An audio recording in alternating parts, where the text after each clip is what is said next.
আজকে ডাকসু নির্বাচনের দিন ছিল। ডাকসু নির্বাচনের যেই পরিস্থিতি, সেই পরিস্থিতি সম্পর্কে আপনারা অবগত। তবু কয়েকটি বিষয় সম্পর্কে জানানো খুব জরুরি। প্রথমত এটা জানানো খুব জরুরি যে আজকে ডাকসু নির্বাচনকে কেন্দ্র করে নানা ধরনের অনিয়ম এবং নানান ধরনের কারচুপির যে ঘটনা, সেটা আপনাদের দৃষ্টিগোচর হয়েছে। এর মধ্যে কয়েকটি ঘটনাকে আলাদা আলাদা করে বলা খুব জরুরি।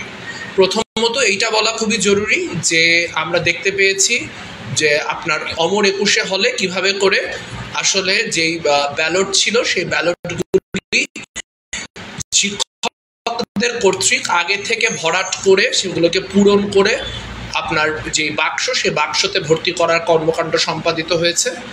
এর বাইরেও আমরা দেখতে পেয়েছি কেমন করে রোকেয়া হলে আগে থেকেই আপনার ভিপি এবং জিএস পদে এস.এম. ফরহাদ এবং সাদিক কায়েমের যে নাম, সেই নাম বসিয়ে দিয়ে তারপর ব্যালট শিক্ষার্থীদের কাছে দেওয়া হয়েছে।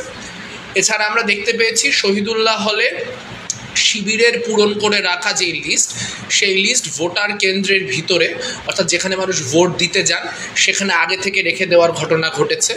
এবং এর বাইরেও আমরা ভুয়া ভোটারের কয়েকটি ঘটনা দেখতে পেয়েছি। আমরা আরও অনেকগুলি ঘটনা দেখতে পেয়েছি যেখানে আমাদের প্রতিরোধ পর্ষদের ক্যান্ডিডেট সহ অনেককেই আসলে বিভিন্ন রকম জ্যামিংয়ের মধ্য দিয়ে বা বিভিন্ন রকম ব্লকেটের মধ্য দিয়ে তাদের যে ন্যায্য প্রচারণা, সেই ন্যায্য প্রচারণা করতে দেওয়া হয়নি। সেই দিক থেকে নির্বাচনে নানাবিধ আপনার যে অনিয়ম বা কারচুপির ঘটনা, সেই কারচুপির ঘটনা দৃশ্যমান রয়েছে।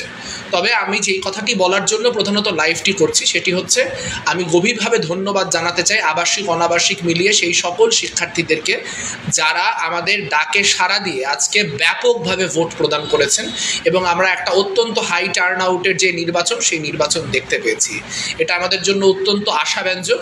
এবং এত মানুষ যে ভোট কাস্ট করেছে এবং 4টা পর্যন্ত ভোটের কাস্টিং হয়েছে, সেটা নিঃসন্দেহে প্রচণ্ড পরিমাণে আশাব্যঞ্জক। এবং সেটিকে আসলে ভোটের ফলাফল যাই হোক, সেই ব্যাপারটিকে আমরা আসলে একটা বিজয় হিসেবে দেখতে আগ্রহী।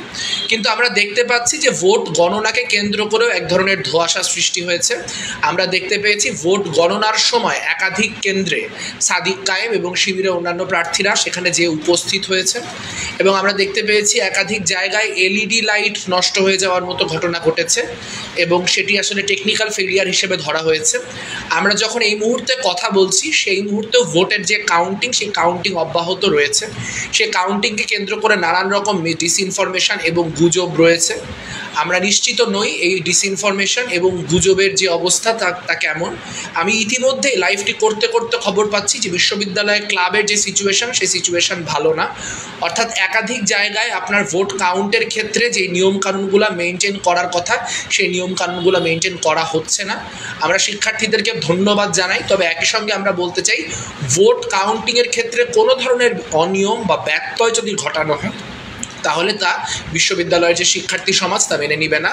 একই সঙ্গে যেই মুহূর্তে মনোযোগটা দেওয়া উচিত ছিল ভোট কাউন্টিংয়ে, সেই সময় ভোট কাউন্টিংয়ের ব্যাপারে মনোযোগ না দিয়ে যারা অস্থিতিশীলতা সৃষ্টি করছেন, তাদেরকেও বিশ্ববিদ্যালয়ের শিক্ষার্থীরা খুব ইতিবাচকভাবে নিচ্ছেন বলে মনে হচ্ছে না। আমরা একটা ব্যাপার স্পষ্ট করে দিতে চাই যে ভোট কাউন্টিংয়ের ব্যাপারে কোনো ধরনের অনিয়ম বরদাস্ত করা হবে না। হারি জিতি যাই হোক না কেন, আমি কতগুলি ভোট পেয়েছি বা আমরা কে কতগুলি ভোট পেয়েছি তা জানার অধিকার আমাদের রয়েছে।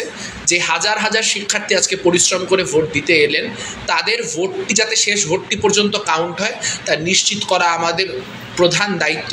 কাজেই সকল প্রকার মত দ্বিমতের ঊর্ধ্বে উঠে এই সময়টি ভোট কাউন্টিং যাতে সুষ্ঠু হয়, সেটি নিশ্চিত করার কাজে থাকুন, সেটি নিশ্চিত করার চেষ্টা করুন।